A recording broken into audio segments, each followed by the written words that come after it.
김성환의 시사야.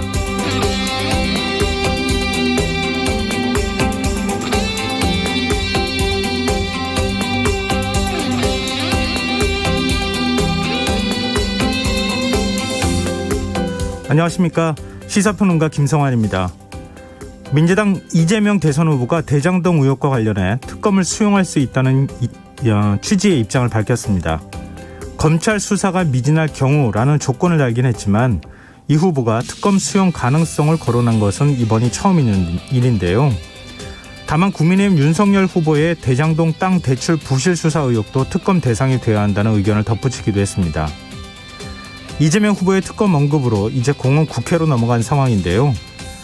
그동안 특검의 유보적인 입장을 보여왔던 민주당은 확대 해석은 지양이 해달라면서도 여야 합의 하에 특검을 검토할 수 있다는 여지를 남겼지만 야당의 생각은 조금 다릅니다. 국민의힘은 검찰에게 최대한 시간을 벌어달라는 취지의 면피성 발언이라면서 특검을 즉각 실시해야 한다고 맞받아쳤는데요. 이런 상황에서 과연 특검이 이루어질 수 있을까요? 협상의 물꼬는 열렸다 하더라도 실제 특검이 이루어질지는 아직 불투명합니다. 내년 대선이 넉 달도 채 남지 않았지만 특검 인선과 수사 범위까지 여야의 입장이 판이하게 다르기 때문인데요. 어찌됐든 내년 대선이 무수한 의혹을 남긴 채 치러지는 일만은 막아야 하지 않을까요? 정치권이 과연 합의를 이룰 수 있을지 조금 더 지켜봐야겠습니다. 자세한 소식 잠시 뒤에 이어지는 뉴스에서 자세히 살펴보겠습니다. 국민의힘 윤석열 대선 후보가 전두환 옹호 발언을 사과하기 위해 광주를 방문했지만 시민단체 관계자들의 반발에 가로막혀 5.18 민주묘지 참배단에 이르지 못했다고 하는데요. 이런 상황에서 윤 후보가 호남 민심을 되돌릴 수 있을까요? 더 깊이 있게 들여다보는 인터뷰 시간에서는 윤석열 경선 캠프 광주 선거대책위원장을 맡았던 분이죠. 송기석 전 의원과 얘기 나누겠습니다. 수요일 코너죠. 날카로운 시선으로 언론을 비평하는 미디어 직설도 마련돼 있으니까요. 많은 관심 부탁드리겠습니다. 김성환의 시사에는 청취자분들의 관심과 참여를 기다립니다. 방송 내용과 관련해 의견이 있으신 분들은 문자 보내주십시오. 당첨된 분들께는 모바일 상품권 보내드릴 텐데요. 참여하실 번호는 샵 9730이고요. 짧은 문자는 50원, 긴 문자는 100원의 이용료가 부과됩니다. 콩 게시판을 통해서도 무료로 참여하실 수 있고요. 콩 어플리케이션과 KBS 일라디오 유튜브 채널을 통해서도 저희 방송을 실시간으로 시청 또 참여하실 수 있습니다. KBS 일라디오 김성환의 시사야. 그럼 지금 시작하겠습니다.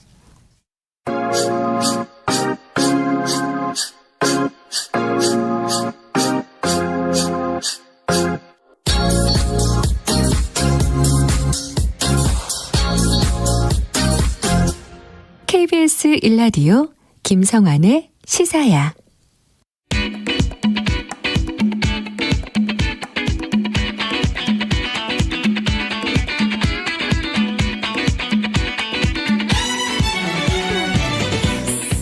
오늘 놓쳤던 뉴스 꼼꼼히 정리해드리는 뉴스야 시간입니다. 오늘은 김민하 시사평론가 나와 계십니다. 안녕하세요. 안녕하세요. 네. 문재인 대통령이 오는 21일 저녁 국민과의 대화에 나선다 이런 소식이 전해졌어요.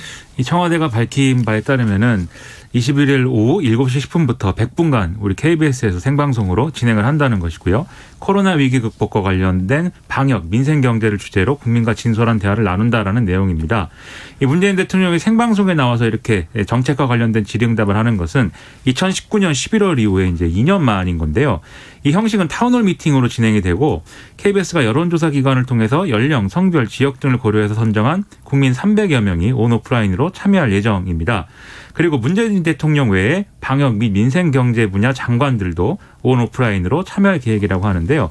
또 KBS는 홈페이지를 통해서 일반 국민으로부터 대통령에게 할 질문을 접수를 받는다는 계획입니다. 문 대통령이 국민과의 대화에 나서는 게 이번에 두 번째 아닙니까? 어떤 배경이 있다고 보세요? 일단 청와대는 이 행사에 대해서 지난해 초부터 계속된 코로나19 이 문제로 국민들이 많이 지쳤기 때문에 좀 대국민 소통의 장을 마련을 하고 단계적 일상회복의 성공을 위한 국민 의견을 구하는 자리다 이렇게 설명을 하고 있는 그런 상황인데요. 그런데 이제 아무래도 국민의힘 쪽에서는 의혹의 눈길을 또 거두지 않고 있습니다. 그간 민감한 사안에 불통으로 일관했던 대통령이 대선을 앞두고 왜 갑자기 대규모 생중계 행사를 기획했는지 의심스럽다. 이렇게 비판을 했는데요. 네. 즉 선거에 영향을 미치기 위한 목적이 아니냐. 네, 이런 이제 비판인 것이죠. 그런데 사실 역대 대통령들도 이런 형식의 이제 행사를 추진한 바 있는데 그때마다 이제 선거 개입 논란에 또 휩싸인 일들이 있었거든요. 그래서 시점이나 맥락을 볼 때 뭐 그런 비판도 나올 수 있겠지만 또 대통령이 어떤 형식으로든 국민과의 대화에 나서는 것 자체가 부정적인 일은 아니지 않습니까? 네, 그렇죠. 그런 점들을 좀 종합적으로 판단해서 얘기할 필요가 있을 것 같습니다. 항상 임기말 대통령은 아무것도 하지 말라 뭐 이런 얘기가 되는 건데요. 그렇죠. 참 어렵네요. 이제 대선 상황도 좀 살펴보죠. 민주당 이재명 후보가 관훈 클럽 토론회에 참석했는데 뭐 대장동 청문회를 방불케 했다 이런 얘기가 나오네요. 그렇습니다. 대장동 관련 질문이 이제 굉장히 많이 나왔다는 건데요. 일단 대장동 관련 의혹에 대해서 이 이재명 후보가 약간 좀 억울함을 좀 토로하는 이런 발언 이런 것도 했습니다. 그래서 네. 뭐 직원을 잘못 관리했다든지 100% 유능하지 못했다든지 이런 지적은 있을 수가 있는데 그거에 구체적으로 뭘 잘못했느냐라면서 이 대장동 개발에 있어서 이제 일정 부분 성과를 거뒀다는 사실을 인정할 필요가 있다 이런 주장을 했고요. 네. 최측근 인사로 분류되는 정진상 선대위 비서실 부실장이 이 유동규 전 성남도시개발공사 기획본부장 체포 직전에 이제 뭐 통화를 했다 이 논란이 이제 불거지지 않았습니까? 네. 여기에 대해서 그동안 이재명 후보가 제대로 이제 얘기한 적이 없었는데 처음으로 이 문제에 대해서 언급을 했습니다. 그래서 이 원래 오래전부터 알았던 사이이기 때문에 통화 네. 자체는 할 수 있다고 생각을 한다. 근데 이제 통화 내용에 문제가 있었는지가 중요한 거 아니냐. 단지 의심이 된다는 이유만으로 무슨 책임을 묻거나 이럴 수가 없는 것이기 때문에 이런 부분들은 이제 내용을 따져봐야 된다 이렇게 이제 강조를 했고요. 네. 그리고 유동규 전 본부장이 결국 이 여러 가지 의혹에 휘말려 있고 중심적인 인물이 돼 있는 거에 대해서는 재차 사과를 했습니다. 그리고 또 이제 이 의혹을 제기하는 부분 중에 권순일 전 대법관 문제도 있지 않습니까? 네. 이재명 후보의 이제 선거법 위반 관련 재판에서 이 뭔가 이제 대장동 개발 화천대유와 뭔가 연결점이 있는데 그게 이제 이 판결에 영향을 미친 거 아니냐 뭐 이런 의혹들을 많이 제기를 했었는데 이재명 후보는 권순일 전 대법관과는 일면식도 없고 우리나라 대법관이라는 자리가 그렇게 누가 뭐 판결 내용을 바꿔달라고 해서 바꿀 수 있는 자리겠느냐 상식적으로 생각해달라 이렇게 항변을 했습니다. 네. 윤석열 후보를 겨냥하는 듯한 발언도 했다고요? 그렇습니다. 음주운전자와 초보운전자 얘기가 나왔는데요. 네. 이건 안철수 국민의당 후보가 지난번에 얘기한 것 때문이거든요. 이재명 후보하고 윤석열 후보를 음주운전자와 초보운전자에 빗대면서 이렇게 두 사람은 부적절하다는 점을 이제 강조를 한 건데요. 이재명 후보는 음주운전 경력자보다 초보운전자가 더 위험하다 이렇게 평가를 했습니다. 그러니까 초보는 깨끗할지 몰라도 실수할 가능성이 크다. 그 설거지를 많이 하면 아무래도 접시를 깬 경력이 늘어날 수밖에 없는데 안전하게 하겠다고 초보를 기용하면 오히려 위험한 거다 이렇게 얘기를 했는데요. 아무래도 본인의 이제 음주운전 이력에 대해서 네. 그걸 부정할 수는 없는 것이니까 네. 그럼에도 불구하고 이제 윤석열 후보와의 어떤 비교 우위 이런 것을 강조하는 그런 발언을 한 거죠. 그래서 이 음주운전 전력에 대해서는 잘못을 인정하고 사과드린다. 하지만 공직자가 된 이후에는 그렇게 하지 않았다는 것을 배려를 해달라라고 강조를 했고요. 그래서 이런 맥락에서 이제 자신의 어떤 정당성 이런 것들을 강변한 그런 발언이었습니다. 다만 국민의힘은 이 발언에 대해서 음주운전 피해자 가족들의 아픔을 무시하는 그런 발언이었다. 음주운전 범죄의 심각성을 알고 있지 않는 것 같다. 이렇게 주장을 또 했습니다. 네. 이재명 후보 대장동 의혹 특검과 관련한 입장도 밝혔어요. 그렇습니다. 이 대장동 개발 의혹에 대해서 검찰 수사가 미진하다라고 하면 국민의힘이 지금 주장하고 있는 특검을 수용을 하겠다. 이 얘기를 한 건데요. 다만 그 얘기를 하면서도 윤석열 후보가 부산저축은행 관련 수사를 할 때 이 대장동 초기 개발 자금 관련한 이 대출과 관련된 수사는 그냥 덮었다라는 의혹이 있으니까 이것도 포함시켜야 된다. 이렇게 주장을 했습니다. 그리고 윤석열 후보 측은 그 주장을 하고 있지 않습니까? 대장동 의혹하고 고발사주 의혹하고 둘 다 특검을 여당이 주장하면 그거 수용하겠다. 이렇게 주장을 했는데 이재명 후보는 그것은 옳지 않다라고 또 반박을 했습니다. 그러니까 이것은 윤석열 후보가 명백한 어떤 혐의가 드러났음에도 불구하고 특검을 주장을 하면서 검찰이 수사를 회피하고 지연시키려는 목적을 가지고 주장을 하는 거다. 그렇게 이제 받아치고 있는 그런 상황이 이어졌습니다. 근데 지금 공수처죠. 고발사주과 관련해서는. 그렇습니다. 참 이게 동시특검이라는 얘기가 나왔었는데 동시특검은 안 된다. 이런 부분은 분명히 한 거네요. 그렇습니다. 네. 근데 이 특검 얘기가 나와서 말인데 민주당 윤호중 원내대표가 야당의 특검 주장을 수용할 수 있다는 취지의 발언했다가 이 뒤늦게 수습하는 일도 있었네요. 그렇습니다. 이 국회 운영위 전체회의가 있었는데 그게 끝난 다음에 기자들과 만나서 검찰이 그동안 자금의 어떤 사용처 등에 대해서 하여튼 철저한 수사를 못하고 있는 데 대해서 유감스럽다라면서 수사가 미진해서 특검을 도입해야 한다고 하면 여야 협의를 통해서 특검법 협상에 나서겠다라고 라고 얘기를 했습니다. 근데 이게 뭐 앞에서도 말씀하셨지만 맥락상 이재명 후보와 말과 엮어서 보면은 한 발 더 나아가서 특검에 좀 더 적극적인 입장을 필요로 한 거지 않습니까? 네네. 이제 그런 식으로 이제 많이 보도가 되다 보니까 민주당이 추가로 공지를 했는데요. 이 검찰 수사가 미진할 경우 특검을 여야 합의하에 검토할 수 있다는 의미를 다시 한번 확인한 것이고 애초에 민주당의 입장과 차이가 나는 그런 대목은 없다. 그래서 이것을 확대 해석은 하지 말아달라 이렇게 강조를 했습니다. 그러니까 네. 사실상 특검에 대해서 더 적극적이 된 것은 아니다. 네, 원래 입장과 같다. 이 얘기를 하고 있는 거죠. 일단 검찰 수사 결과를 지켜보자. 그렇습니다. 보고 난 다음에 미진하다고 판단되면 특검으로 가자. 그렇습니다. 예, 그래도 동시 특검은 안 되고 대장동과 관련돼 있는 특검이지만 윤석열 전 검찰총장이 뭐 그 서울중앙지검 중수부였을 때였었죠. 그때 부산저축은행 대장동 땅 대출 문제와 관련해서 수사할 때 그 수사를 덮었다는 의혹도 있는데 그것도 같이 특검에서 다뤄야 된다. 이렇게 얘기를 했다고 볼 수 있겠네요. 종합하면 그런 얘기인데 사실 어느 것이 정확하게 지금 좀 정리된 입장인지는 예. 사실 명확하지가 않은 부분들이 있는 것 같고요. 그래서 정확하게 정리될 필요가 있는 것 같고 이렇게 여러 가지 조건을 달아서 이제 얘기한 듯이 돼버리다 보니까 네. 이 받아들이는 입장에서는 좀 혼란스러운 부분들이 있는 그런 상황인 것 같습니다. 또 어찌됐든 특검 가능성까지는 열어두고 있다. 이 정도까지는 그렇습니다. 확인이 됐다고 볼 수 있겠네요. 이재명 후보와 윤석열 후보가 대선 후보 확정 후에 처음으로 오늘 만났어요. 신경전이 좀 있었나요? 이게 이제 신경전이 있었다라고 일부 언론들이 좀 보도를 하고 있는데 그게 이런 문제 때문입니다. 이 서울 광진구 워커힐 호텔에서 이제 한국경제라는 신문에 이제 뭐 행사가 있었는데 여기에 이제 후보들이 다 갔거든요. 네. 당연히 윤석열 후보하고 이재명 후보도 만났겠죠. 근데 윤석열 후보가 만나서 반갑습니다. 20년 전에 성남 벽정에서 자주 봤습니다. 이렇게 인사를 했습니다. 네. 이게 이제 윤석열 후보가 처음에 이제 정치 참여 선언할 때도 이재명 후보에 대해서 어떻게 생각하느냐는 질문에 이 얘기를 했었는데요. 근데 이재명 후보는 기억이 안 난다는 입장을 계속 이제 얘기를 해왔거든요. 네. 그래서 다시 한번 그 얘기를 했습니다. 그 당시에 아마도 윤석열 후보가 우리가 봤겠지만 나는 기억이 안 난다. 그때 이제 형사 사건을 별로 담당하지 않았기 때문에 이렇게 답을 했는데 이게 뭐 신경전이라거나 뭐 그렇다기보다는 서로 네. 뭐 이렇게 좀 만났으니까 뭐 멱살을 잡을 수는 없는 거 아닙니까? 그래서 뭔가 이제 말을 하는 과정에서 이제 나온 대화로 보여요. 근데 글씨로만 보면은 서로 이제 신경전을 주고받은 듯한 그런 모양새여가지고 언론에서는 그렇게 보도를 하고 있는데 아니 뭐 검사 출신 인사가 우리 법정에서 자주 봤다는 얘기는 별로 좋은 말 아닌 거 아니에요? 근데 이제 죄인과 검사로 본 게 아니라 변호사 검사로 이제 봤다는 얘기를 하는 것이니까 네, 그런 차원에서 이제 그렇게 또 해석하면 좀 다른 의미로 받아들여지네요. 그렇습니다. 그래서 이제 현장 분위기는 그렇게까지 이제 뭐 사이가 안 좋은 뭐 이런 분위기까지는 아니었던 것으로 이제 봤습니다. 네, 이재명 후보가 제안했던 1:1 회동 여기에 대한 얘기도 있었어요. 그렇습니다. 이것도 이제 분위기가 그렇게 뭐 나쁘지 않았다는 취지로 보이는데요. 일단 이제 이재명 후보는 이 행사 인사말에서 정부와 정치가 해야 할 일에 대해서 새롭게 논쟁하고 합의할 수 있는 일을 다투지 말고 꼭 해야 될 일을 같이 의논할 수 있는 자리를 만들자라면서 윤석열 후보에게 회동을 재차 제안을 했습니다. 그리고 놀라운 것은 민주당 이소영 대변인이 밝힌 바에 따르면 두 후보가 대화를 하면서 귓속말도 했다는 거거든요. 네.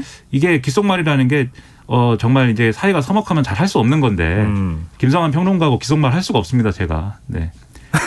근데 귓속말을 네. 했다는 거죠. 그래서 무슨 얘기를 했느냐라고 하니까 여러 사람을 거쳐서 대화하거나 이야기가 전달되면 오해가 생길 수 있기 때문에 좀 둘이 직접 대화하는 기회를 가지면 좋겠다. 이재명 후보가 이렇게 얘기했다는 거거든요. 네. 그러니까 윤석열 후보가 일단 고개를 끄덕였다는데 민주당은 우리가 이해하기로는 그건 긍정적 반응을 보인 것으로 생각하고 있다라고 지금 얘기를 하고 있습니다. 앞으로 귓속말 제가 해드릴게요. 아닙니다. 네. 그러지 않으셔도 됩니다. 네. 이 회동이 실제 성사될 가능성 어느 정도 보세요? 일단 권성동 의원 이 윤석열 후보 비서실장을 맡고 있는데 대장동 수렁을 벗어나기 위한 이 국면 전환 꼼수다. 이렇게 지금 이재명 후보의 1:1 회동 제안을 폄훼를 하고 있습니다. 그러면서 이재명 후보가 특검을 수용하면서 이런 제안을 했다면 더 진정성이 있었을 텐데 그렇지 않다. 이렇게 얘기를 하고 있기 때문에 이 회동이 실제로 성사될 가능성은 다소 낮은 상황인데 하지만 비서실장이 이렇게 얘기한다고 해도 후보가 결심하면 또 할 수 있는 거거든요. 윤석열 후보의 마음에 달렸다는 생각입니다. 네. 알겠습니다. 지금 여러분께서는 KBS 라디오 김성환의 시사회와 함께하고 계십니다. 계속해서 뉴스야 이어가겠습니다. 오늘 국민의힘 윤석열 후보 행보가 아마 제일 큰 관심거리가 아니겠나 싶은데요. 이 전두환 옹호 발언과 관련해서 1박 2일 일정으로 광주를 찾았어요. 또 뭐 그 뒤에 봉화만을 찾는다고 하는데 광주를 찾아서 사과를 했네요. 그렇습니다.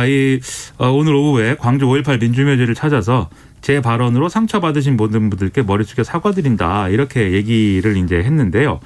원래 이제 5.18 민주묘지 추모탑에 헌화를 하고 분향을 할 계획이었는데 윤석열 후보의 참배를 반대하는 이 광주 시민들 그리고 이제 단체들의 거센 항의가 있었습니다. 그래서 추모탑까지 가지 못하고 그 중간에 서서 좀 묵념하는 것으로 참배를 대신을 했고요. 네. 그리고 이 사과 발언에 이어서 이제 기자들이 뭐 질문도 하고 거기에 답도 하고 이런 과정이 있었는데 이런 얘기를 했습니다. 5.18 정신은 자유민주주의와 헌법 가치를 지킨 정신이기 때문에 헌법이 개정될 때 헌법 전문에 반드시 넣어야 된다. 강조를 했고 또 5.18 이제 그 정신의 본질을 허위 사실과 날조로 왜곡하는 것은 허용돼서는 안 된다. 이런 얘기도 이제 했습니다. 네. 광주 시민단체 회원들하고 5.18 유족들은 광주 방문을 반대해 왔는데 오늘 현장 분위기는 어땠습니까? 말씀하신 대로 이제 시민단체 그리고 유족 단체 등등이 이제 나와서 윤석열 후보가 진정성 있는 사과를 하지 않고 있다라는 취지로 이 광주 방문을 반대하면서 이제 모여가지고 경찰들이 이제 좀 윤석열 후보를 보호하고 서로 충돌을 하고 이런 과정들이 쭉 있었는데요. 네. 앞서 말씀드렸듯이 이제 이런 상황이 계속되고 있었기 때문에 윤석열 후보가 이제 참배를 하지 못한 상황이 됐는데 좀 이렇게 충돌이 일어나면서도 광주의 시민들과 단체들은 또 예를 들면 계란을 던진다거나 이렇게 불상사가 일어나면 안 되니까 네. 그런 것은 또 하지 말자 이런 피켓을 들기도 하고 여러 가지 이제 주장들이 나오고 하는 좀 혼란스러운 상황이 계속됐습니다. 그래서 이런 분위기가 윤석열 후보의 광주 방문에 있어서 어떻게 평가될지는 이후에 좀 봐야 되겠지만 분위기가 결코 좋은 상황은 아니었다 이런 것이죠. 근데 지금 윤 후보 사과에 대한 광주 현지 반응은 어떻습니까? 일단 5월 어머니 집의 김영미 사무총장의 경우에는 이 5.18 항쟁을 폄훼한 것 등의 실질적 조치에 대해서 이제 이런 방구도 없었고 사과가 아닌 변명이다. 가짜 참배고 받아들일 수 없다. 이렇게 좀 격앙된 반응 보였고요. 네. 그리고 5.18 유족회장 맡고 있는 김영호 회장 같은 경우는 누구나 이 상처받은 분들께 머리 숙여 사과한다는 말을 할 수 있다. 이 진정성 있는 사과는 5월 영령과 5.18 민주화 운동에 대한 어떤 올바른 방향 제시인데 그런 것이 없지 않았느냐. 이렇게 좀 만족스럽지 못한 사과였다라고 평가를 했습니다. 그 외에도 이 과거에 이제 국민의힘의 이제 5.18 민주화 항쟁에 대해서 왜곡하고 그것을 폄훼한 당내 인사들이 있는데 그 사람들에 대한 청산이라든가 또 이 전두환 씨를 국립묘지의 안장을 배제할 수 있는 어떤 법령의 개정이라든가 그리고 5.18 진상규명, 책임자에 대한 사법적 단죄 이런 실질적 조치는 언급하지 않았기 때문에 결국은 정치쇼로 끝난 것이다라는 평가도 나오고요. 네. 여러 가지로 부정적인 반응들이 많이 나오고 있습니다. 네, 정치권 반응은 어떻습니까? 지금 뭐 정치권 반응이라고 하면 이제 결국 더불어민주당, 정의당 이제 이런 이제 상황인데 네. 이 긍정적이지 않죠 당연히. 그래서 더불어민주당은 뭐 광주 출장 정치쇼였다, 표 계산용 이벤트였다, 일방통역식 사과였고 보여주기식 사과였고 말만 번지르르한 사과였다 이렇게 좀 비판적인 입장을 내놨고요. 예. 정의당도 마찬가지입니다. 억지 사과였다, 일방통행의 사과였다. 그리고 사과의 마음을 담아서 대통령 후보로서 무엇을 할 것인가는 눈을 씻고 봐도 찾아볼 수가 없었기 때문에 여러모로 부족한 그런 행보였다 이렇게 평가를 하고 있습니다. 네. 발언을 하고 난 다음에 그 이후에 사실 진정성을 의심받는 일들이 계속 연속적으로 일어났기 때문에 아마 쉽게 마음이 풀리기는 어렵지 않을까 이런 생각이 드는데요. 윤 후보가 진정으로 사과할 마음이 있다고 하면 또 앞으로 어떤 모습을 보이는지도 중요할 테니까요. 그렇습니다. 그리고 메시지가 좀 더 이제 분명해야 되는 게 네. 이게 사과를 한다는 것의 어떤 의미는 뭐냐라는 것을 앞서도 말씀드렸지만 결국은 이제 5.18 민주화 운동 어떻게 우리가 볼 것이냐 우리 사회가 일종의 이 문제에 역사가 대해서 아니잖아요. 그렇습니다. 네. 이 문제에 대해서 어떻게 책임질 것이냐의 문제거든요, 결국. 그러면 당연히 이제 얘기가 돼야 될 것이 아직 미진한 진상규명이 더 진행돼야 되고 그리고 또 희생자들의 명예회복이라든가 이런 것들이 좀 더 가능할 수 있는 조건을 만들겠다 이제 이런 어떤 구체적인 어떤 입장 표명이 좀 있어야 될 것 같은데 그런 입장 표명이 미진한 게 사실이고 그리고 오히려 광주를 뭐 활기차고 역동적으로 만들겠다든지 좀 경제적인 어떤 부분의 발전 이런 것들을 모색해 보겠다는 메시지를 오늘 같이 얘기했거든요. 네. 근데 그거는 본질적인 부분이 아니고 거리가 네. 있는 얘기이기 때문에 지금 이제 어떤 의미의 사과를 어떻게 강조할 것이냐의 전략이 좀 분명해야 된다고 생각이 됩니다. 네, 알겠습니다. 그리고 유영민 대통령 비서실장이 국회 운영위원회에 참석했는데 요소수 사태와 관련해 사과를 했어요. 그렇습니다. 운영위 전체 회의에서 국회의원들이 요소수 품귀 사태와 관련돼서 이 정부가 초기 대처가 미흡했던 거 아니냐 이렇게 주장을 하면서 대통령 비서실 관계자들을 질타를 많이 했는데요. 특히 이제 국민의힘 소속 의원들은 국민들이 지금 이렇게 불안에 떨고 있는데 청와대가 사과를 해야 되는 거 아니냐 거듭 촉구를 했습니다. 그래서 유영민 청와대 이제 비서실장이 처음에는 이 대처에 대해 아쉬움은 있다라면서도 하지만 이제 뭘 사죄하라는 거냐 이렇게 반문하기도 하는 그런 상황이었거든요. 네. 하지만 계속해서 비판이 이어지니까 정부가 미리 대처하지 못해 불편을 초래하는 데 대해 송구스럽게 생각한다. 이렇게 이제 얘기를 했고요. 그리고 이호승 청와대 정책실장의 경우에는 왜 이게 대응이 늦어진 거냐에 대해서 이렇게 설명을 했습니다. 이 요소라는 게 비료로 쓰이는 부분도 있고 산업시설에 들어가는 그런 것도 있고 또 차량용으로 들어가는 이렇게 돼 있는데 네. 각 부처별로 이게 담당하는 영역이 다르다 보니까 좀 통합적으로 이제 대응하지 못한 부분들이 있었다. 그것이 미진했다라고 평가를 했습니다. 알겠습니다. 지금 국민들이 많이 걱정하고 있으니까요. 빨리 그렇죠. 좀 뭐 중국 측도 협조를 할 그 뭐 모습을 좀 보이고 있으니까 빨리 좀 사퇴 얘기를 됐으면 좋겠습니다. 그리고 최근 문재인 대통령 딸이 청와대 관저에 거주하고 있다 이런 언론 보도가 나오면서 이거 아빠 찬스 아니냐 뭐 이런 비판적인 목소리가 정치권 내에서 나오기도 했는데 오늘 이 문제도 얘기 나왔다면서요?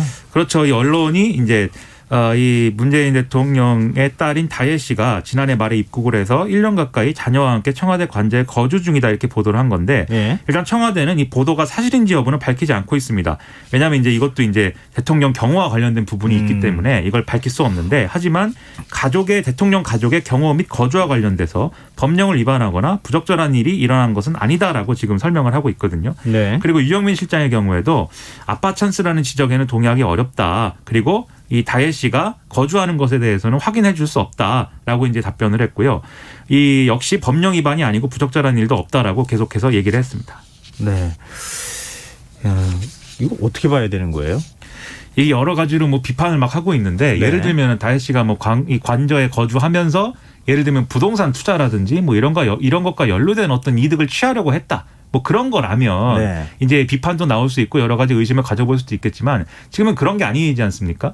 그런 부분들은 확인된 바가 없는 것이고 그런 거 아니냐라는 이제 의심만 이제 가지고 있는 것인데 구체적인 사실이 확인되지 않은 상황에서 이제 이것만 가지고 아빠 찬스다 이렇게 얘기하는 것은 좀 문제가 있다는 생각이고요. 그러니까 확실한 어떤 이 의혹의 내용을 가지고 제기를 해야 되는데 단지 딸이 아버지인 대통령의 관저에 어느 정도로 거주를 하고 있는 건지 아니면 드나들고 있는 것인지 뭐 일주일에 뭐 이틀 있는 것인지 이런 것도 모르는데 이렇게 의혹만 가지고 정치 공방을 벌이는 것은 부적절한 측면이 있다고 생각을 합니다. 네, 알겠습니다. 민주당이 내년 1월 전국민 방역 지원금을 지급하겠다고 밝혔는데 재정 당국은 어렵다는 입장을 밝혔어요. 그렇습니다. 홍남기 부총리가 국회 예결특위 종합정책 질의에서 이제 이 민주당이 지금 밝힌 방역지원금 지급을 하기 위해서는 세금 납부를 내년으로 유예한 다음에 그 안에서 이제 내년 예산에서 이제 지급을 하겠다라고 얘기하는 거 아니겠습니까? 네. 이 부분에 대해서 이 국세징수법 유예 요건에 안 맞는 대목에 대해서는 행정부가 자의적으로 납부 유예를 할 경우에는 오히려 법에 저촉되기 때문에 그게 어렵다라고 답을 했습니다. 이 국세징수법을 보면은 납세자가 재난이나 도난으로 재산에 심한 손실을 본 경우 또는 사업에 현저한 손실이 발생하거나 뭐 부도나 도산의 우려가 있는 경우에 납세를 유예할 수 있다. 이렇게 규정이 되어 있는데 이 지난해부터 코로나19 위기로 경영 어려움을 겪고 있는 소상공인의 세금을 밀어주는 것은 이 법상 요건을 충족을 하지만 네. 지금처럼 지원금을 지급하기 위해서 임의적으로 세금 납부를 유예하는 것은 이 법의 대상에 포함되지 않는다라는 게 홍남기 부총리의 이제 설명이었습니다.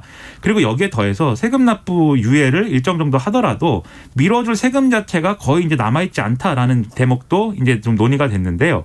민주당은 내부적으로 뭐 연내에 이제 부가가치세, 종합소득세, 주세, 유류세 중에 연내에 납부해야 될 대상을 내년분으로 이제 돌리는 방안을 검토 중이라고 하지만 이 중에는 이미 지난번에 세입 예산에 반영된 부분도 있고 이미 미뤄진 부분도 있고 해서 추가로 이걸 통해서 마련할 수 있는 재원이 제한적이다라는 얘기도 오늘 나왔습니다. 네.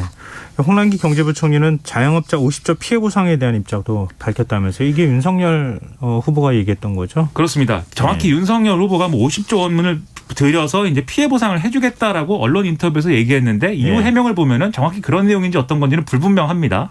근데 어쨌든 홍남기 부총리가 이렇게 얘기를 했습니다. 지원이 정말 필요한 건지 재원 뒷받침이 가능한지 짚어보고 그런 주장을 해야 된다. 혹시나 지원한다고 말을 했다가 안 되면 국민들의 기대감이 클 텐데 오히려 혼란이 커질 수가 있다. 라면서 이제 부정적인 입장을 밝힌 상황입니다. 자영업자들이 내년도 예산에서 지역화폐 예산이 줄어드는 것을 비판해서 뭐 단체 행동에 나서기도 했는데 홍 부총리가 지역화폐 예산은 더 늘리겠다 이렇게 밝혔어요. 그렇습니다. 지금 이제 국회에 제출한 정부 예산안을 보면은 올해 원래 20조 원 가량이던 지역사랑 상품권 예산이 내년에 이제 6조 원으로 줄어든 상황이거든요. 그래서 네. 이것 때문에 논란인 것인데 홍남기 부총리는 올해는 코로나19 때문에 어려운 일이 있었으니까 한시적으로 20조 원까지 늘렸던 것이고 그러면 내년에는 이것을 정상화하는 것이기 때문에 6조 원으로 줄어든 거다. 이렇게 설명을 했습니다. 하지만 어쨌든 이런 요구가 있고 예산을 갑자기 줄이는 거에 대한 문제제기가 있기 때문에 국회 예산 소위를 심사를 하는 과정에서 이 지역화폐 예산을 6조 원보다 더 늘리는 방향으로 이제 검토를 하겠다라고 설명을 했습니다. 네, 이 내년도 예산 심사 과정에서 여야간 힘겨루기가 계속될 것 같은데 예산안 법정 처리 시한 12월 2일 아닙니까? 한 달도 채 남지 않았는데 어떻게 법정 시한 안에 처리될 것 같아 보이세요? 이게 특히 코로나19 상황에서 쟁점이 없으면은 당연히 이제 법정 시한 내에 이제 처리되는 것도 기대를 해볼 수가 있겠지만 지금 민주당이 이 방역 지원금을 지급하기로 했고 그것을 예산안에 반영을 해가지고 방역 예산을 크게 늘려잡고 앞서 말씀드린 대로 세금 납부 유예를 통해서 추가 세수를 내년도 예산에 반영하는 쪽으로 지금 방향을 잡았기 때문에 네. 이것은 당연히 쟁점이 될 수밖에 없고 국민의힘은 여기에 대해서 거세게 이제 반대를 하고 있는 그런 상황이거든요. 네. 지원금 지급 자체가 선거를 의식한 이제 매표행위다. 이렇게까지 목소리를 높이고 있기 때문에 아무래도 매끄럽게 협의가 이루어지고 합의가 되는 그림은 또 아닐 것 같습니다. 그러면 당연히 이제 법정 시한을 넘기는 일도 상당히 이제 좀 상상해 볼 수 있다. 상당히 가능성이 높다. 좀 이런 생각이 듭니다. 네, 하여튼 여러모로 좀 걱정이 되네요. 자, 그리고 휴대전화 뒷자리 8910 쓰시는 청취자분께서 주진우 라이브부터 김성환의 시사야까지 쭉 시사 고정이네요. 요즘 60대 주부인 저도 대선 후보에 흠뻑 집중하고 있네요. 아직 후보를 정하진 못했고요. 퇴근길 들으며 합니다. 이렇게 문자 주셨습니다. 9669님. 말은 내뱉고 나면 다시 주워 담을 수가 없으니 한 번 더 생각해서 신중을 기하는 모습을 보여주면 좋겠습니다. 이렇게 대선 후보를 향해서 아마 말씀해 주신 것 같습니다. 저를 향해서 하시는 줄 알고 긴장했습니다. 네. 아이 설마요. 네, 계속 문자 많이 보내주십시오. 네, 뉴스에 여기까지 하겠습니다. 지금까지 김민아 시사평론가였습니다. 고맙습니다. 고맙습니다.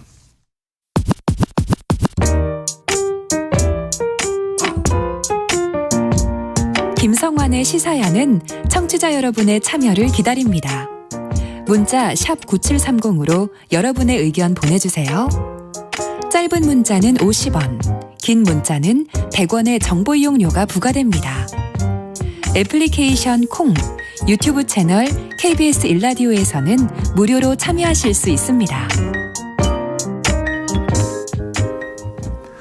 오늘 국민의힘 윤석열 대선 후보가 이른바 전두환 옹호 발언을 사과하기 위해 광주를 방문했습니다. 국립 5.18 민주묘지를 찾았지만 시민단체들의 거센 반발에 부딪혀 추념탑이 아닌 묘지 중간에서 묵념을 했는데요. 자신의 발언에 대한 사과와 함께 헌법 개정 시 5.18 정신이 헌법 전문에 담겨야 한다는 입장을 밝히기도 했습니다. 윤석열 경선 캠프 광주 선거대책위원장을 맡았던 송기석 전 의원 연결해서 오늘 사과로 호남 민심을 돌릴 수 있다고 보는지 좀 더 자세한 얘기 나눠보겠습니다. 위원장님 안녕하십니까?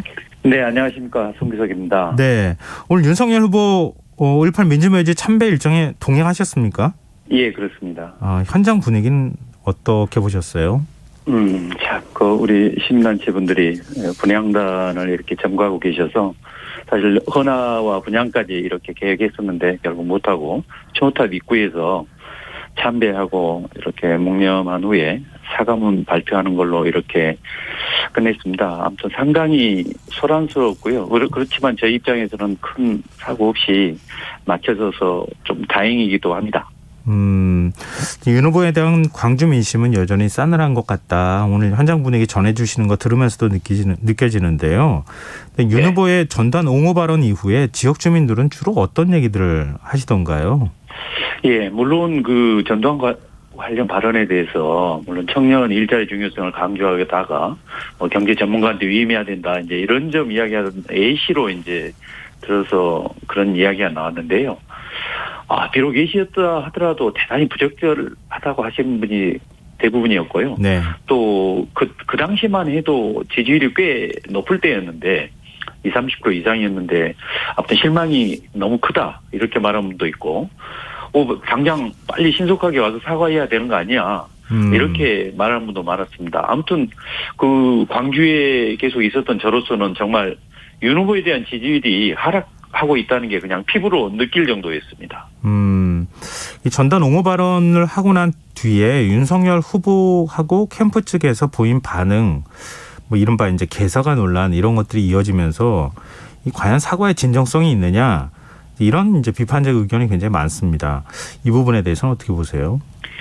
예, 오늘 광주 일정을 뭐 계획하면서 또 일정에 관해서 또 제가 여러 가지 건의를 하면서 가장 중점을 줬던 부분이 그 부분입니다. 어떻게 정말 진정성 있는 사과가 이루어져야 할 텐데 이제 많이 가장 고민했던 부분이고요. 그렇지만 오늘 사과문에서 내용 보면 뭐 40여 년 전 5월 광주 시민들이 대한민국의 민주주의를 위해 피와 눈물로 희생한 것을 똑똑히 기억하고 있다.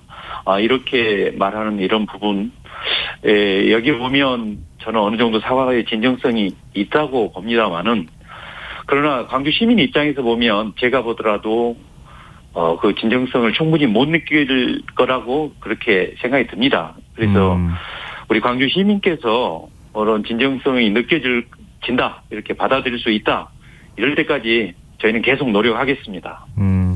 근데 지난해 5.18 민주매주에서 김종인 전 비대위원장이 무릎을 꿇고 사과를 하지 않았습니까? 예. 이번에도 그런 무릎 사과를 하지 않겠느냐 이제 이런 얘기도 나왔는데 사전에 예. 광주 일정에 대한 특히 이제 5.18 국립묘지 갔을 때 어떻게 해야 되는가 이런 부분에 대해서 이 위원장님하고 얘기 나누신 부분이 있습니까? 예, 사전에 좀 이야기를 했었습니다. 그런데 예, 물론 오늘 만약에 이제 헌화하고 그다음에 이렇게 분양까지 했다면 좀 더 진정성 있는 모습들이 보여줄 수 있었을 텐데 아무튼 그게 좀 아쉽긴 합니다. 그런데 저희가 뭐 이제 무릎을 꿇는다 어쩐다 무슨 이런 어떻게 보이면 이게 그냥 뭐 쇼 아니냐 그런 논란도 또 나올 소지가 있어서 오로지 윤 후보께서 이렇게 오늘 일정과 오늘 또 참배할 때 행동, 말에 의해서 그런 진정성이 전달될 수 있게 해야 된다. 거기에 대해서는 뭐 다 의견이 일치가 됐고요. 윤 후보께서도 그런 마음 자세로 오늘 참배, 뭐 사과반을 준비했던 걸로 그렇게 알고 있습니다. 5.18 단체를 비롯한 광주 시민사회는 실망스럽다 이런 반응을 지금 내놓고 있거든요. 네. 구체적인 공약이나 정책에 대한 뭐 답변 없이 5.18과 광주에 대한 일방적인 자신의 메시지만 전했다. 이런 비판에 대해서는 어떤 입장이십니까? 예, 사실 제가 이제 광주 쪽 그 선대위를 맡은 사람으로서 이번 일정을 이렇게 계획하면서 건의했던 것은 5.18에 대한 그 전두환 관련 실언에 대한 사과뿐만 아니고 우리 지역을 제대로 발전시킬 수 있는 그런 공약, 정책 이런 것도 함께 해야 되는 거 아니냐라고 사실 의견 제시를 했었는데요. 결국 채택된 의견은 지금 그 광주 시민의 이 상처, 아픔이 가장 큰데 그걸 위로해주고 이게 가장 중요하고 시급한데 다른 정책 뭐 이런 공약 이것은 그 다음이다. 그래서 이번 일정은 오로지 정말 광주 시민의 아픈 마음을 달래는데 모든 일정을 거기에 맞춰야 된다 해서 그렇게 한 것이지 뭐 물론 정책 공약 좀 부족하다고 말씀하실 수 있습니다. 그러나 정말 오히려 저희 입장에서는 아픈 상처 이것들을 더 이렇게 달래기 위한 그런 방향이었다는 것을 다시 한번 말씀드리겠습니다. 근데 이제 이 광주 민심이 이렇게 좀 분노하는 쪽으로 간 게 네. 이전에 이제 호남의 적극적인 뭐 언론이 표현하는 대로 하면 구애를 했다고 할 정도로 김종인 전 비대위원장도 가서 무릎 사과도 하고 호남을 찾아가기도 하고 그렇게 해왔잖아요. 네. 근데 윤석열 후보 발언을 보면 뭐 일종의 역사관이 의심스럽다. 그 이후에 곧바로 사과하는 것도 아니고 유감 표명했다가 이른바 개사가 논란까지 가는 모습들을 보면서 오히려 더 분노한 측면이 있는 것 같거든요. 네, 그렇습니다. 그러니까 그런 부분에 그러니까 왜 호남 민심이 이렇게 돌아서게 됐는가 이런 것들을 좀 더 살펴야 되는 거 아닌가 이런 지적에 대해서는 어떻게 보세요? 예, 무엇보다도 정말 우리 윤 후보께서도 뼈아프게 생각하는 그 부분입니다. 그런데 한 가지 제가 분명하게 말씀드릴 수 있는 것은 네. 적어도 정말 흔히 말할 때 서슬퍼렀던 그 정권 하에서도 모의법정이긴 하지만 전두환에 대해서 이렇게 무기징역을 선고했던 그 후보입니다. 그리고 재헌절 때 광주 첫 방문에서도 5.18 정신을 우리 헌법 전문에 담아 계승해야 된다고 이렇게 말한 분인데 그런 분이 역사관, 전두환 전 대통령에 대한 그 인식, 이게 근본적으로 문제가 있을 수는 없다는 점을 먼저 강조합니다. 특히 오늘 그 사과문 내용 중에 대통령이 되면 정말 슬프고 쓰라린 역사를 넘어서 꿈과 희망이 넘치는 역동적인 광주와 호남을 만들겠다는 강한 의지를 표명했습니다. 그래서 그 약속 꼭 지킬 거라고 저는 믿습니다. 또 광주 지역 시민단체들은 앞으로 5.18에 대한 왜곡 폄훼 발언을 한 인사에 대해서 제명이나 징계 등의 조치를 해야 한다 이렇게 주장을 했는데요. 윤 후보는 이 부분에 대한 답변을 하지는 않았어요. 네. 그러니까 혹시 이 후속 조치를 준비하거나 그런 게 있습니까? 제가 알기로는 지금 국민의힘 당 자체의 대통령 후보가 된 지 얼마 안 됐고요. 실제 당에 입당한 지도 얼마 되지 않은 상황에서 전에 있었던 부분에 대해서는 어떻게 조치하기가 쉽지 않은 상황일 겁니다. 다만 향후에 그와 같은 부적절한 발언이 있다면 이 당의 대선 후보로서 단호한 조치를 취할 걸로 생각합니다. 또한 추후 선대위 구성 과정에서도 오늘 했던 발언, 그 발언이 지향하는 그런 내용과 그런 거에 다 맞춰서 이렇게 구성을 할 걸로 보고요. 무엇보다도 이제 대통령 후보로서 오늘 그와 같은 발언을 했기 때문에 대통령이 된다면 적어도 광주 5.18 민주주의 이 부분에 대해서 왜곡하는 것은 절대 좌시하지 않을 거라고 믿습니다. 근데 지금 위원장님 의견을 얘기하시는 겁니까? 아니면 윤 후보가 그렇게 얘기했다는 걸 지금 저한테 전하시는 겁니까?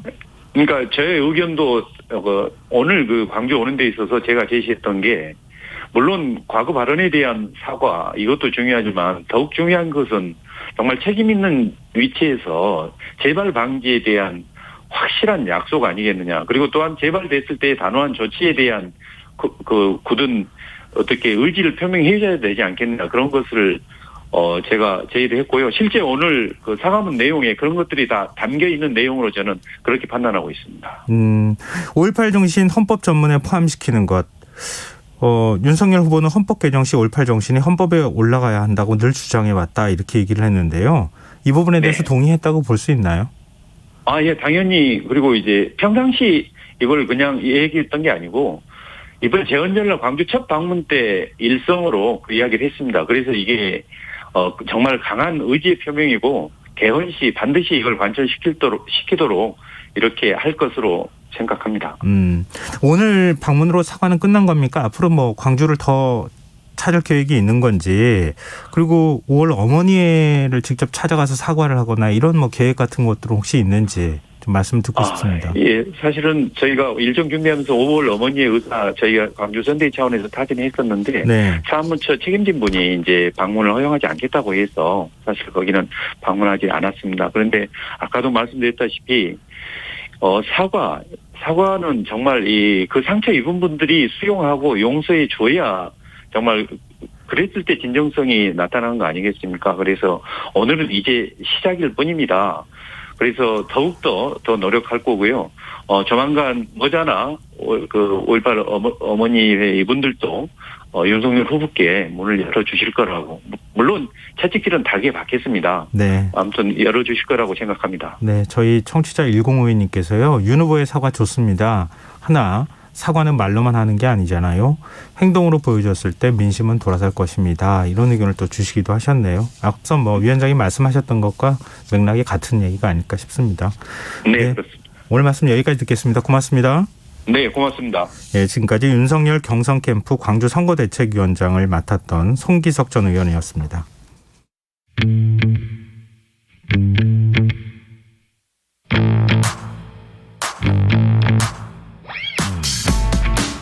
냉철하고 가감없는 분석으로 미디어 본연의 역할을 찾아가는 시간입니다. 미디어 직설 언론인권센터 윤여진 상임이사 만나보겠습니다. 이사님 안녕하십니까? 네, 안녕하십니까? 네, 이번 주 우리가 주목해봐야 할 미디어 이슈는요? 네. 대선 후보들이 이른바 MZ세대라고 불리는 청년층의 표심을 내년 대선의 승부수라고 지목하면서 언론들이 MZ세대를 분석하는 기사들을 쏟아내고 있습니다. 네. 문제는 언론이 청년 세대를 호출하는 방식이 청년층이 직면한 근본적인 문제에 주목하기보다는 2030 세대의 특징을 획일화하고 세대 간의 갈등을 부각시키는 방식으로 흘러가고 있다는 것이죠. 이런 경향은 지난 4월 재보선 선거 이후에 두드러지고 있는데요.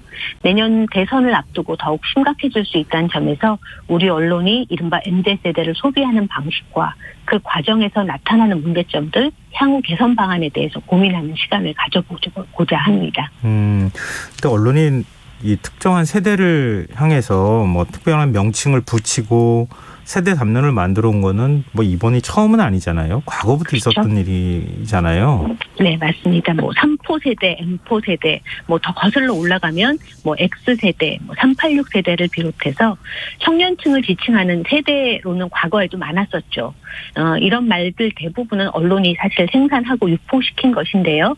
청년 세대의 삶의 모습을 살펴보기 위해 선택한 세대 담론이 오히려 청년들을 소외시킨다는 지적이 있습니다. 실제 언론은 청년층의 소외감과 박탈감에는 정말 관심이 있는 거냐? 뭐 이런 질문을 좀 던져볼 수 있을 것 같아요. 근데 지금 오늘 이런 이슈를 갖고 오신 거는 단순히 이렇게 명명했다는 차원을 넘어서는 뭔가 다른 이유가 있을 것 같거든요. 네, 맞습니다. 대선 국면에 접어들면서 언론이 2030을 MZ세대, 특히 이니셜 앞자를 따서 민지세대라고 명명하고 관련 기사들을 쏟아내고 있어요.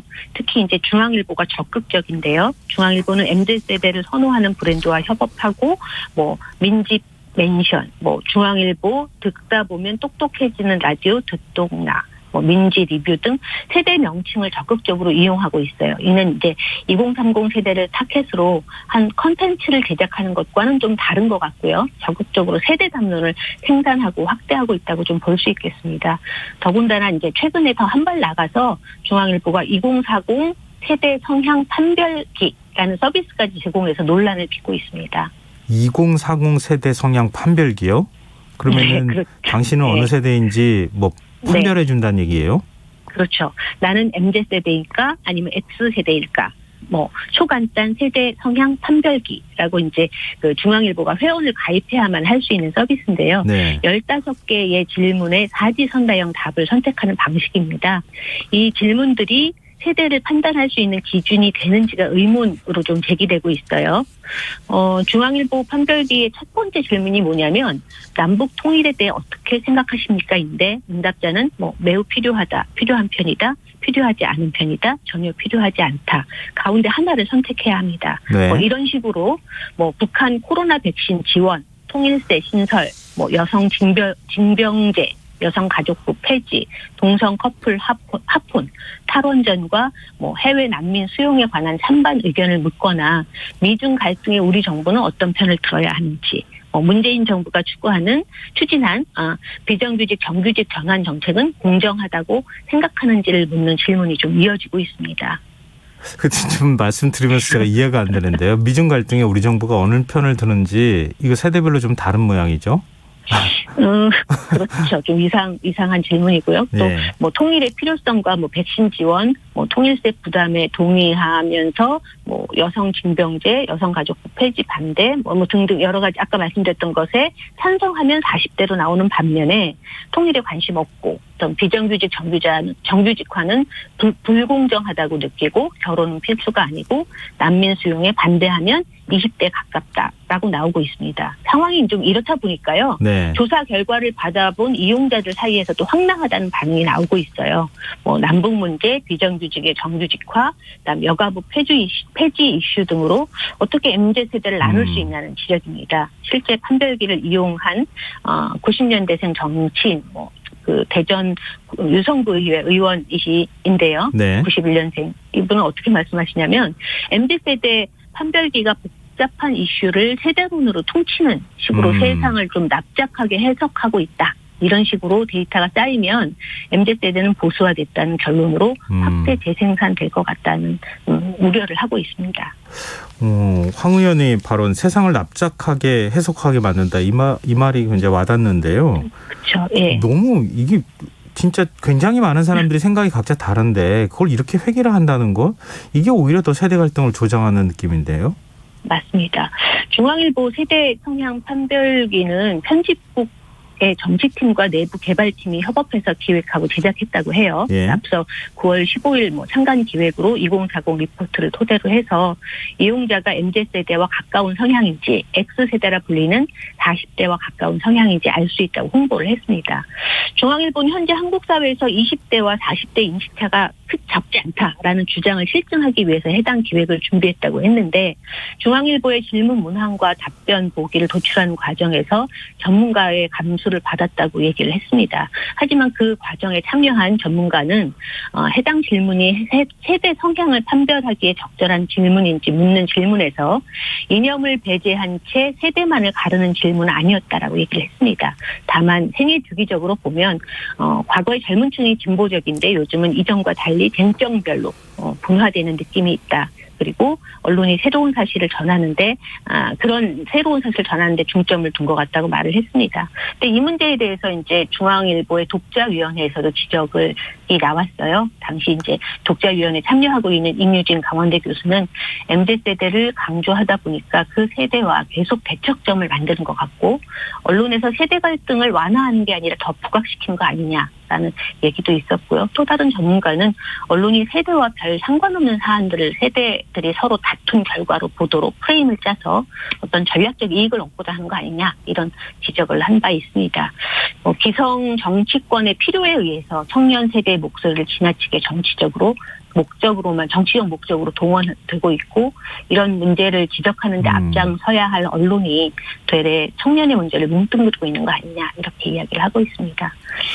근데 문제는 이 이제 중앙일보가 이런 재미있는 2030 판독기 판별기를 하면서 언론사 홈페이지에 가입자를 모집하기 위한 이벤트 아니었냐라는 이제 얘기가 있어요. 네. 이게 무슨 얘기냐면 판독기를 이용하기 위해 시작하기란 탭을 누르면 중앙닷컴 회원가입으로 연결되는 사이트가 나오거든요. 그래서 회원가입을 해야만 테스트를 할 수 있고 중앙일보 관계자는 이번 이벤트로 한 2만 명 가까이 가입자가 늘었다고 말을 하기도 했다는 것입니다. 참. 근데 우리 이제 그런 얘기들 하잖아요. 정치권이 반페미니즘을 오히려 조장한다. 이대남을 조장해서 지금 일종의 이제 정치적인 편가르기를 하고 있다 이런 얘기도 많이 있었잖아요. 예, 맞습니다. 저희가 이제 4월 그 재보선 선거 이후에 저희 단체에서도 논평을 낸 바가 있어요. 논평의 제목은 언론은 이대남 신조어 만들 시간에 청년을 만나라. 이런 주제로 냈고요. 이 내용에는 이제 이대남 이 20대 남자를 줄여서 하는 말인데 4.7 재보선 선거 이후에 이제 출구조사를 통해서 20대 남성의 72.5%가 야당의 표를 던졌다라는 사실이 밝혀졌고 또 그 결과 그 이후에 이제 여당은 이대남을 공략을 위해서 역차별 문제에 집중하면서 군 가산점제, 남녀 평등 복무제를 발의했고 야당은 또 한술 더 떠서 이대남에게 구애하기 위한 안티 페미니즘 발언이 좀 이어져 나갔었잖아요. 그래서 한때 하지만 이런 이대남 여론을 만들고 그들의 분노를 부채질한 것은 언론이었다라고 좀 저희가 지적을 했고요. 사실 20대 남성 내부에서도 다양한 의견이 있음에도 불구하고 20대 남성 모두가 역차별에 분노하고 반페미니즘 적인 생각을 가진 것처럼 보여지는 것, 언론이 보여지는 것은 굉장히 문제다라는 저희가 논평을 낸 바 있습니다. 근데 언론사 기사를 보면은요, 거기에 이제 어떤 청년이 코멘트하는 게 나오잖아요. 네네. 보통 기자들이 자신의 기사 논조에 맞는 청년들 인터뷰를 집어넣는 경우가 많이 있는데. 맞습니다. 전체 세대를 대변한다고 보기가 쉽지가 않잖아요. 없죠. 그럴 수 이제 KBS 미디어 비평 프로그램 질문하는 기자들 큐에서 최근에 언론이 소비하는 청년이란 주제로 청년에 주목한 방송을 좀 내보낸 적이 있습니다. 이 취재팀은 지난해 6월부터 올해 6월까지 1년 동안 8개 신문사, 저희가 다 알고 있는 신문사인데 경향, 동아, 매일경제, 조선, 중앙일보, 한겨레, 한국경제, 한국일보가 보도한 청년 관련 기사 2만 5천 건을 분석을 해서 보도를 한 적이 있어요. 그 결과 언론에 등장하는 청년 70% 이상이 서울에 살고 있는 청년이었습니다. 그리고 인터뷰에 등장한 청년의 평균 나이는 26.5세, 절반 이상은 대학생이거나 직장인이었어요. 그러니까 직접 인터뷰가 아니다 하더라도 온라인 커뮤니티나 댓글, 게시판을 이용한 기사는 분석 대상 기사의 17.1%에 달했고요. 또 커뮤니티 인용이 1270건으로 가장 많았습니다.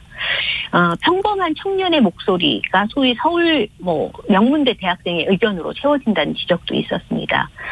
서울의 4년제 대학생, 명문 4년제 대학생이 보통 인터뷰를 많이 했고 네. 서울 사대문 안에 있는 대학생이 전체 우리 전 청년의 10%같이 안 되는데 그렇게 보도를 했고 또 한편으로는 빈곤 때문에 고통받고 있는 경제적으로 힘들다는 내용의 인터뷰를 할 때는 지방대생을 소비하고 나머지는 다 서울의 대학생을 소비하는 식으로 왜곡되고 선별적으로 보도한 양태를 지적을 했습니다. 네.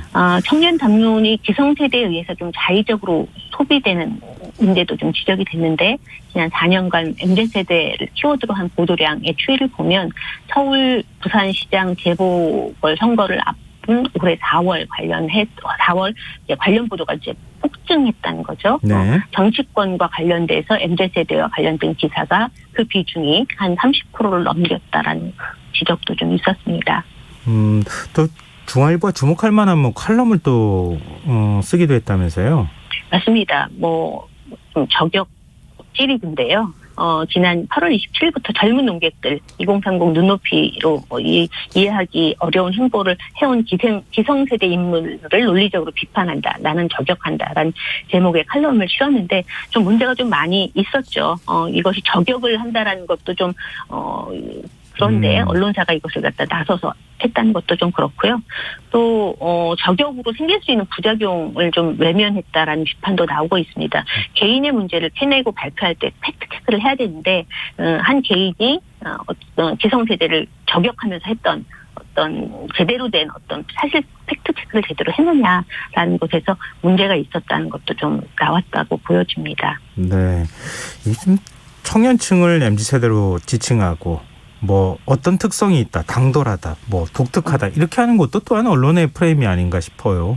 그렇습니다. 조선비즈가 최근에 MZ세대가 일하는 방식, 수평적 소통, 의사소통은 중시하는데 주인의식은 없다. 라든지 중앙일보는 성과급 기준 당돌 질문, 셀러리맨은 논란 MZ세대 특징 6가지 이런 것들을 좀 보도한 바 있는데요. 사실 이건 굉장히 언론이 지금의 청년 세대를 굉장히 제대로 파악하지 않고 수평적 소통을 중시한다고 하지만 주인의식이 없다. 이건 청년들이 굉장히 화가 날 그렇죠. 얘기일 것 같아요. 네. 그리고 당연한 문제 제기도 문제라고 당돌하다고 얘기하는 거라고 좀 볼 수 있습니다. 네, 이거 규정하고 싶은 대로 멋대로 규정하는 것 이거 굉장히 위험한 일인데 언론이 네. 좀 신중함을 보여줘야 될 것 같습니다. 네. 네, 오늘은 여기까지 하겠습니다. 말씀 고맙습니다. 네, 감사합니다. 네, 지금까지 미디어 직설 언론인권센터 윤여진 상임이사였습니다. 김성환의 시사 1부 순서는 여기서 마무리하겠습니다. 전 11시 정각 2부에 다시 찾아오겠습니다.